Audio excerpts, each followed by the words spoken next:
Rescue से पहले मुझे तुम वो बता दो कि रॉबिन का क्या हाल चाल है, लोग भी बहुत पूछ रहे थे। अभी तो हमने उसको वॉक पे ले जाना शुरू किया है, जिसके लिए हम पोलन रोप यूज कर रहे हैं। बाहर निकलने के बाद शांत रहता है जब तक कोई ह्यूमन और एकदम एनिमल एकदम से पास ना आ जाए। पर उसको ह्यूमन से प्रॉब्लम नहीं है ना? नहीं, एकदम से प्रॉब्लम नहीं है, लेकिन पर्टिकुलर एक एरिया के बाद ही वो नॉर्मल रहता है ह्यूमंस के साथ ना, एज इन उसको अपना स्पेस चाहिए। और अब की बार के रेस्क्यूज, एक पपी आया है, 2 डॉग्स आए हैं, एक पैरट आया है, एक बंदर आया है और एक किटन आई है, एक गाय आई है और एक बैल आया है।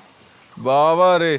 जो एक डॉग यहाँ नहीं आया, पहले मुझे उसका बता दो, जो गड्ढे में गिरा हुआ था, उसकी क्या कहानी थी? सर वो तो वहीं पे रेस्क्यू हो गया था। पहले जैसे पौड़ी से नीचे जाके एक बार ट्राई किया कि इसको ऊपर ले आते हैं, लेकिन खाने पड़ रहा था। फिर इसने 1-2 बार खुद इसने ट्राई किया, ऊपर तक पर नहीं पहुंच पाया, फिर बैठ गया था नीचे। एटलीस्ट 15 फीट का वो होगा ना गड्ढा। जब ये लोग बंदर का रेस्क्यू करने गए थे, उस वक्त में हमें कॉल आई थी और वो लोग वहीं से उसके रेस्क्यू के लिए चले गए थे। उनके पास नेट थे, लीश वगैरह नहीं ले गए थे क्योंकि बंदर के लिए लगती नहीं, तो उस हिसाब से वो लोग पहले तो सीढ़ी लगी हुई थी, नीचे गए, लेकिन डॉग बहुत ज़्यादा अग्रेसिव था। तो साथ में पंकज भी थे, तो उनकी वजह से भी काफ़ी हेल्प हो गई नवीन की, अदरवाइज नवीन अकेला हो जाता। पंकज जो हमारे वॉलेंटियर है, हाँ। काफ़ी कोशिश करने के बाद उन्होंने नेट वेट में डालने के बाद उसको ऊपर चढ़ाने की कोशिश कर रहे थे, उल्टा सीढ़ी से चल जाए, नेट का प्रोटेक्शन इनको मिल जाए, लेकिन तब भी नहीं जा रहा था। फिर नेट में उसको फंसाया, फिर नेट को गॉज से बांधा और उसके बाद फिर ऊपर खींचा। डॉग को चोट कोई नहीं, चोट कोई, बस वो गिर गया था। हाँ, अंदर फंस गया था और कोई निकाल नहीं पा रहा था, वो खुद भी नहीं निकल पा रहा था। यही होता है जब आप टेक्सटिंग करते हुए चलते हो। और जिस बंदर का रेस्क्यू करके ला रहे थे, ये वो है जिसको कुत्ते ने हमला किया था इसके ऊपर ना, रात भर यहीं रहा ये बेचारा। हमने सोचा सुबह मर गया होगा, जब सुबह उठे तो देखा तो फिर ये इसकी सांस चल रही थी। ये काफ़ी दूर का रेस्क्यू था, लेकिन उसकी कंडीशन ख़राब थी, इसलिए हम लोग पालमपुर तक गए थे इसको लाने के लिए। तो हमारा दायरा 8 किलोमीटर का ही है, पर अगर भाई बड़ा कोई एक्सट्रीम केस है और हमारे पास गाड़ी अवेलेबल है, टाइम है, यहाँ पे स्पेस है, तो हम दूर के रेस्क्यूज करते हैं। वैसे 8 किलोमीटर का ही हमारा दायरा है। तो हम लोग फिर वहाँ पर पहुँचे और उसके बाद वो मंकी को लोग छूने से भी डर रहे थे ना, तो फिर खुद जाके उसको रेस्क्यू किया और फिर वहाँ के डायग्नोसिस में पता चला कि उसका पीछे का पूरा हिस्सा पैरालाइज्ड है, कि स्पाइनल कॉर्ड कटी हुई थी। अच्छा, तभी वो बिल्कुल ही रिएक्ट ही नहीं कर रहा? बिल्कुल रिएक्ट नहीं कर रहा था, बस फेस मूव कर पा रहा था, उससे ज़्यादा कुछ खास मूवमेंट था नहीं। थोड़ा बहुत खाया भी उसने, उसके बाद फिर उसने खाना भी छोड़ दिया था। तुमने इतने जो जानवरों की लिस्ट बताई, तो इनके लिए जगह बनाई गई, रिलीज कौन हुआ है? छोटा भीम रिलीज हो गया, जिसकी बहुत ही अच्छी रिकवरी हुई थी और बहुत जल्दी रिकवरी हुई थी इसकी। छोटा भीम वही है ना जिसके टेस्टिकल्स में इंजरी थी, जिसको हमने ज्यादा गंदी वाली इंजरी थी? हाँ, बाद में जो आया था। हाँ जी, जो उससे पहले आया था टेस्टिकल वाला, अपू, उसका हीलिंग अभी प्रोसेस में है सर। उसका टाइम लग रहा है क्योंकि वो झड़ेगा। अब इसका हमने सर्जिकली रिमूव ही कर दिया था टेस्टिकल्स, तो इसकी हीलिंग काफ़ी अच्छी हो गई। और अप्पू का हमने सर्जिकली रिमूव क्यों नहीं किया? क्योंकि उसको उस टाइम पे उतना सीरियस वुंड था नहीं, फिर हमने कैस्ट्रेशन कर दी, तो वो एक स्लो प्रोसेस है, लेकिन हो रहा है हीलिंग। एक हमारी वो गाय नहीं दिखी, पायल भी रिलीज हुई सर। हम चाहते तो थे रखना, लेकिन हमारे पास जगह नहीं थी और अडॉप्टेड काउज के एरिया में भी जगह नहीं है, तो फिर उसको रिलीज करना पड़ा। एक बारी हमारा ये अस्पताल कंप्लीट हो जाए, तो हमारा स्पीति प्रोजेक्ट में बड़ा खर्चा हुआ, अस्पताल में बड़ा हो रहा है। उसके बाद हमारा नेक्स्ट प्रोजेक्ट काव सैंक्चुरी है। उसके बाद एटलीस्ट कुछ टाइम तक हम ऐसे जो छोटे बछड़े वगैरह रख लेंगे, पर फिर वो काव सैंक्चुरी भी एक टाइम पे फुल हो जाएगी। हाँ ठीक है, ओके। तो खैर एनीवे, सॉरी, उस बंदर का किया क्या आपने? सर, उसको तो हमें यूथनाइज ही करना पड़ा, कोई ऑप्शन नहीं था। हाँ, वो भी सफर ही कर रहा था ना, सिर्फ उसका हेड हिल रहा था। नूरी से मिला हुआ है सर इधर से ही चलते हैं, बैल बहुत ज्यादा अग्रेसिव है। ये एग्रेसिव है मुझे लगा। नहीं, ये तो थाना से ही शांत है काफी, ये है एग्रेसिव। ओ, ये जो स्पेनिश सा लगता है। नूरी की स्प्लिंटिंग हो गई ना, अभी उसका इन्फेक्शन काफी ज्यादा क्लियर होने लगा है, तो हमने फिर स्प्लिंटिंग भी शुरू कर दी है ताकि हीलिंग और थोड़ी सी फास्ट हो जाए।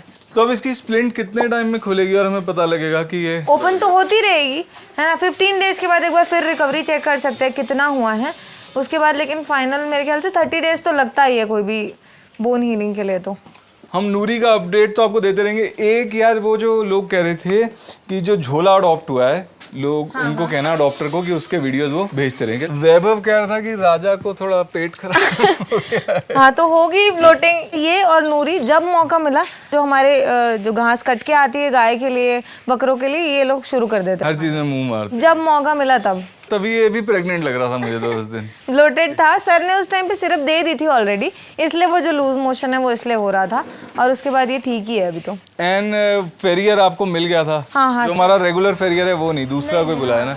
चतुर्सेन की नाल निकल गई है पैर की, चरणदास का खुर कट गया है, हो गया है नेल ट्रिमिंग, क्या नाम है, चिंगारी और चार्ली।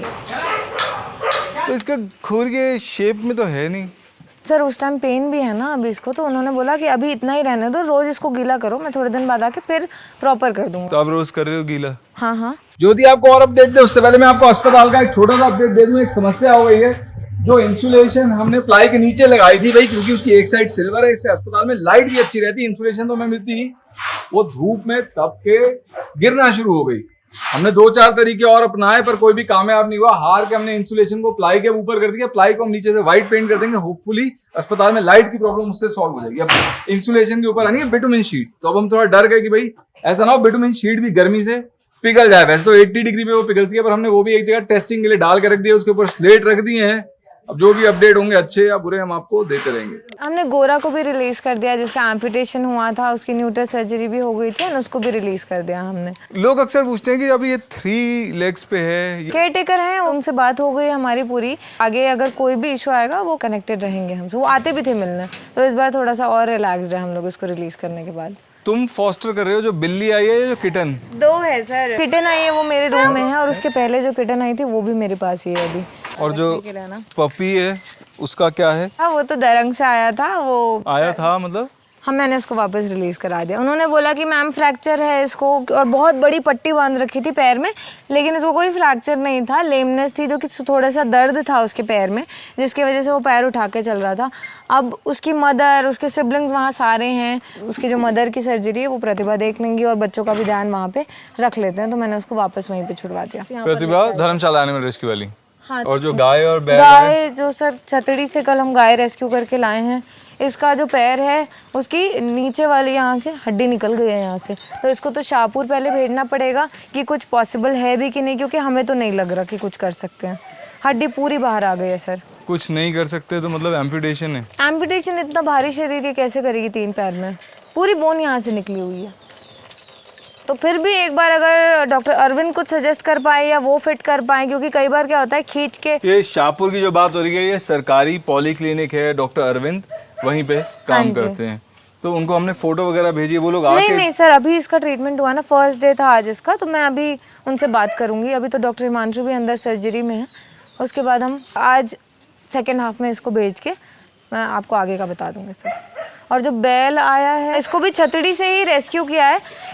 इसकी जब फोटो आई थी, सिमिलर इंजरी है क्या? वो जो पहले पिछली बार जो बैल आया था उसके भी यहीं पे चोट थी? नहीं, उसकी नीचे वाले हिस्से में है थोड़ी सी ना, गंगोत्री की तरह बोल सकते हैं, गंगोत्री की थोड़ी सी साइड में है, और गंगोत्री की भी यहाँ पे ही है, इसकी भी सेम इसी जगह पे है, ये देखिए। हाँ, तो उस वो जो पिछली बार बैल आया था उसकी भी तो यहाँ पे ही है, लेकिन इसका मेन इंजरी यहाँ पे था।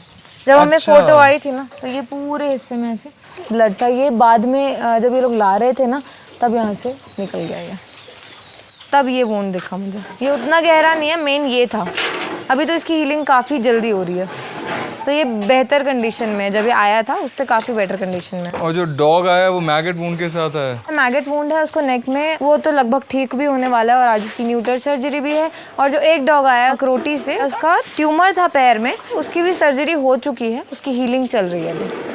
आई थिंक मुझे तो ज्योति से इतना ही पूछना था। अगर आपको किसी स्पेसिफिक एनिमल का अपडेट चाहिए तो आप कमेंट्स में बताइएगा, ज्योति वो अपडेट अगली बार देगी, अनलेस आपके पास अभी भी कुछ और। सुबह एक पैरट रेस्क्यू के हमारे पास आया है, उसके विंग के नीचे एक काफ़ी गहरी इंजरी है, जिसकी ट्रीटमेंट हमने शुरू कर दी है। इसको रखने के लिए अभी हम थोड़ी सी सेफ जगह बनाने की कोशिश कर रहे हैं, जहाँ पर डॉग्स की आवाज़ उतनी क्लियरली ना पहुँचे, ताकि बर्ड को कोई स्ट्रेस ना हो और वो थोड़ा सा रिलैक्स रहे, जिससे हीलिंग थोड़ी जल्दी हो। ठीक है, बाय ज्योति, बाय कह दो।